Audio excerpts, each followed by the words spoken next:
حضرت عیسیٰ علیہ السلام کے پاس ایک شخص آیا تو اس نے آکے کہا میں نے آپ کے ساتھ رہنا ہے حضور، میں نے آپ کے ساتھ رہنا ہے۔ آپ فرمانے لگے دنیا دار بن کے رہو گے کہ دیندار؟ کہنے لگا جی میں دیندار بن کے رہوں گا۔ فرمانے لگے دنیا کی طلب نہ کرنا ورنہ میری صحبت میں نہیں رہ سکو۔ حضرت عیسیٰ علیہ السلام نے شادی نہیں کی، مکان ہی نہیں بنایا، ایک تکیہ، ایک پیالہ، ایک کمبل، جہاں رات ہوتی وہیں سو جاتے۔ ایک دن ایک شخص کو دیکھا کہ وہ ڈھلان بنی ہوئی تھی، پتھر کی پہاڑ تھوڑی سی ڈھلان بنی ہوئی تھی تو نیچے لیٹا ہوا ہے۔ آپ نے کمبل بھی صدقہ کر دیا، کہنے لگے آج کے بعد جہاں ڈھلان بنے گی وہاں سو جائیں گے، کمبل کی ضرورت ہی کوئی نہیں۔ کچھ دنوں کے بعد ایک شخص کو دیکھا کہ وہ اپنے ہاتھ کا تکیہ بنا کے سویا ہوا ہے، تکیہ بھی خیرات کر دیا، کہنے لگے اس کے بغیر بھی گزارا ہو سکتا ہے۔ کچھ دنوں کے بعد دیکھا کہ ایک آدمی چلو میں پانی پی رہا ہے، پیالہ بھی اللہ کے راستے میں دے دیا، کہنے لگے چل جائے گا کام اس کے بغیر۔ پر میں دنیا دار بن کے نہ آنا، کہنے لگا نہیں صاحب میں دیندار بن کے آؤں گا۔ جناب عیسیٰ علیہ السلام نے رکھ لیا۔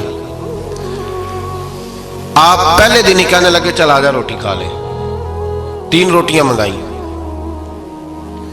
اس کو ساتھ بٹھایا، فرمانے لگے میں تو ایک کھاؤں گا، تو کتنی کھائے گا؟ کہنے لگا جی میں بھی ایک ہی کھاؤں گا۔ ایک روٹی اس نے کھا لی، ایک آپ نے کھا لی، تیسری روٹی چھوڑ کے جناب عیسیٰ علیہ السلام دریا کنارے وضو کرنے چلے گئے۔ واپس آئے تو روٹی کوئی نہیں تھی۔ اللہ کے نبی تھے، جان گئے۔ رب کریم کا بندہ بھی جان جاتا ہے۔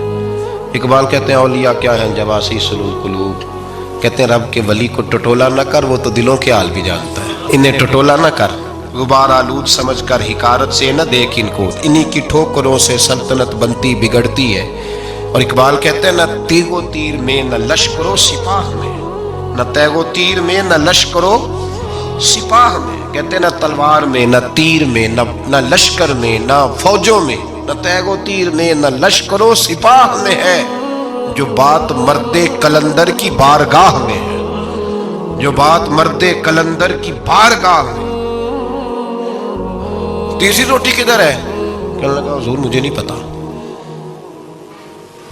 فرمانے لگے تجھے پتا ہے پر تو بتا نہیں رہا۔ کہنے لگا مجھے تیسری روٹی کا پتا۔ حضرت عیسیٰ علیہ السلام ایک ہرنی جا رہی تھی، اس کے ساتھ